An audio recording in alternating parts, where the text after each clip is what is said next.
Minecraft Hardcore. If you die, you lose everything.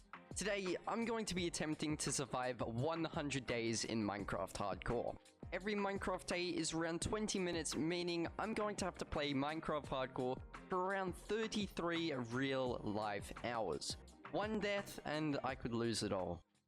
On day number 1, I spawned into my world and instantly broke down a tree. With the wood from that tree, I made some wooden tools, and then I went and found some sugarcane for some reason. I collected the sugarcane and then broke some more trees.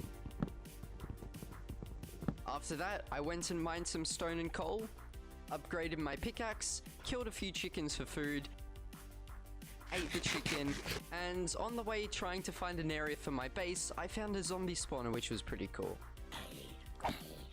I broke even more trees and then made a tiny hut to survive the night since I didn't have any wool to craft a bed. On day number 2, I instantly went mining. I found some iron, placed down my furnaces so I could smelt the iron. I then made an iron chestplate, iron pickaxe, and shears. I then sheared some sheep for some wool, crafted a hoe, then planted some seeds and sugarcane. After placing down all the seeds and sugarcane, I then went mining once again. I found a mine shaft, fought some zombies, found the chest with a name tag, got jumped by a few more zombies, and then went back to the surface to find it was already nighttime. On day number 3, I crafted a chest to put all my junk into it. I then smelted the rest of the iron that I found while mining, nearly got blown up by a creeper, then crafted full iron armor. I went back to get some more wool, but also ran out of sprint, so I had to smelt some kelp for food. In a desperate act for more food, I then went to look for some sweet berries. On my way, I found this massive ravine. I then found the sweet berries and then went back home. Once I got home, I crafted a bed, planted the sweet berries, and then waited for it to turn nighttime so I could sleep. On day number 4, I started to build my new house. To do so, I had to craft a shovel and started flattening out an area. I broke lots of dirt, filled in holes, broke lots of trees and leaves, and then finally I had a place where I could begin to build. Once I had finished breaking everything, this guy showed up, and of course we had to kill him. On day number 5, it was mainly a resource gathering day. I cut down many spruce trees and also brought a few sheep over so I could have an infinite supply of wool.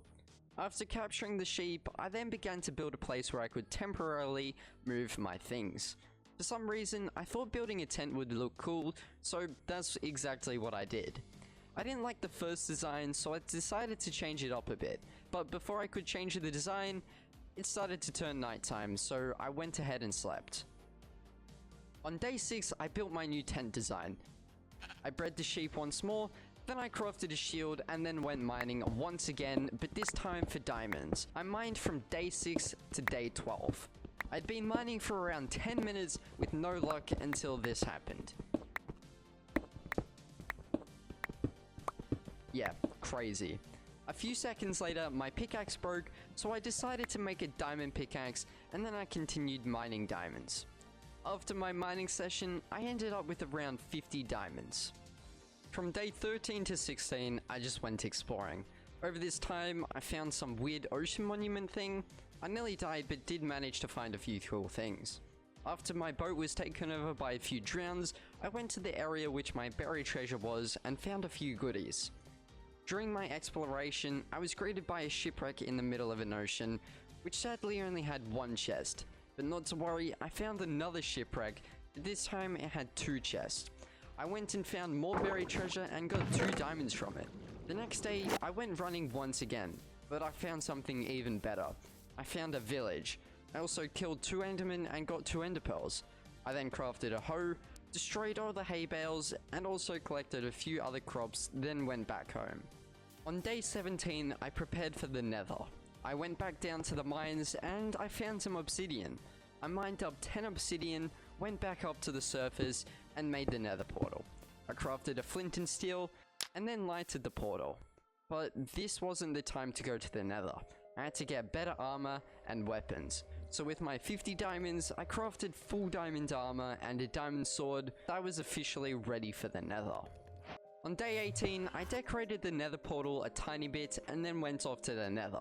This was it. 6 hours already on a Minecraft hardcore world, and I was about to enter the Nether, which can easily end the series. When I was in the Nether, I spawned right in front of a bastion.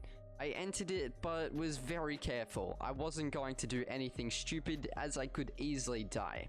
I found a few chests and got a few goodies. I got a nether scrap, a fortune diamond pickaxe, soul speed 3 books, mending sword, and a lot of other cool items. But after the crazy fights with the Bruce, I didn't want to be in the Nether anymore, and I decided to come back to the overworld until I got some enchants on my armor. On day 19, I wanted to do some fishing, so that's exactly what I did. On day 20, I went back to the mines to get 4 more obsidian so I could craft an enchant table. When coming up to the surface, I looked in my inventory and completely forgot I got 4 obsidian from the Nether. Anyways, I crafted the enchant table and enchanted my armor and sword. I got pretty bad enchants. And feeling not any more confident to go to the Nether than before, I decided to make the rest of my base look a lot nicer. On day 21, I continued to make the area look a lot nicer. I made the pond in front of my tent deeper, I removed all the gravel and clay and sand from the pond, and I also added some cobblestone inside the pond. Day 22, I planted some more bamboo around the pond, and then I decided to add a few cool rocks made out of cobblestone and slabs. I also added some more fish in the pond, and after that I began flattening out another area to start building farms. From day 23 to 25, I continued to flatten out the area so I can do farming. Once I was happy with the area, I then began to dig out a hole in the ground so I can run my very own waterfall and river through the farm. I then tilled some dirt, planted wheat, potato, and carrots. On day 26, I decided to go back to the Nether and try and find the Nether Fortress. Once I found the Nether Fortress, I went and killed blazes for their blaze rods. I got 14 blaze rods and then went on my way back home. Oh, and nearly died to a wither skeleton.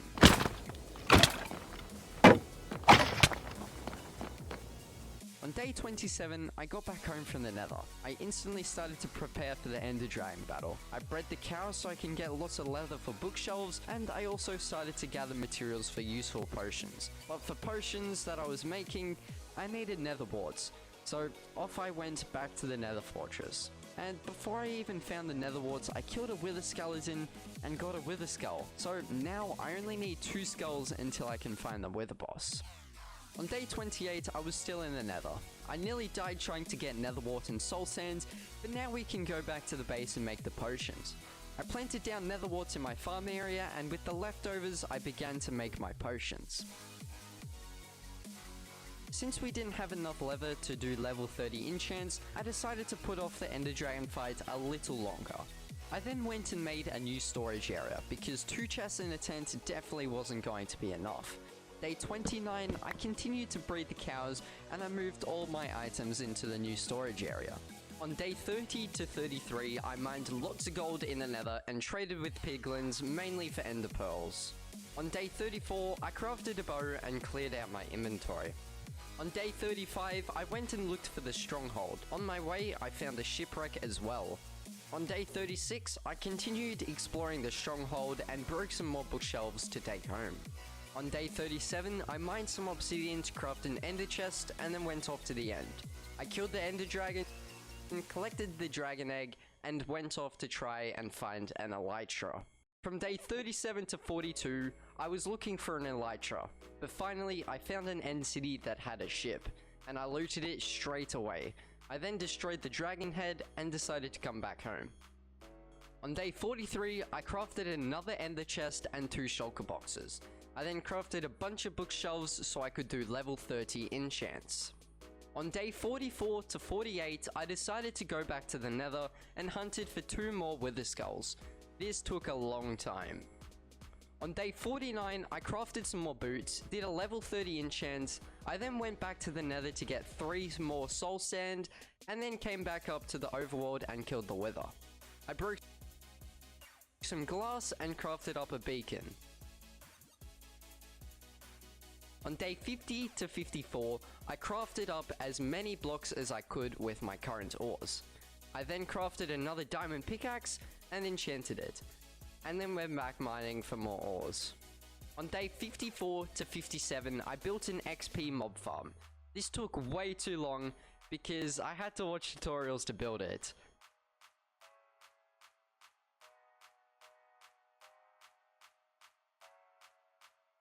On day 58, I marked out the area for my beacon. I crafted a new diamond shovel and then did some resource gathering so I could do some building. On day 59, I continued to do some more resource gathering. On day 60 to 63, I worked on building a brand new house. On day 64 to 68, I looked for another village because somehow I forgot I already found one. I then brought villagers back home. I also tamed 2 cats for a project that I was going to be working on soon. On day 69, I made a cave area which I would put my villagers to breed them. On day 70 to 71, I continued to breed the villagers as I would need a lot for both trading and another farm. On day 72 to 73, I started working on an iron farm. This design is different to other ones as it doesn't require zombies to produce the iron. On day 74, I started flattening out another area for a melon and pumpkin farm. From day 75 to 80, I built the pumpkin farm so I could easily get emeralds from the villagers. The reason this took so long is because I had limited seeds and the crops took a surprisingly long time to grow.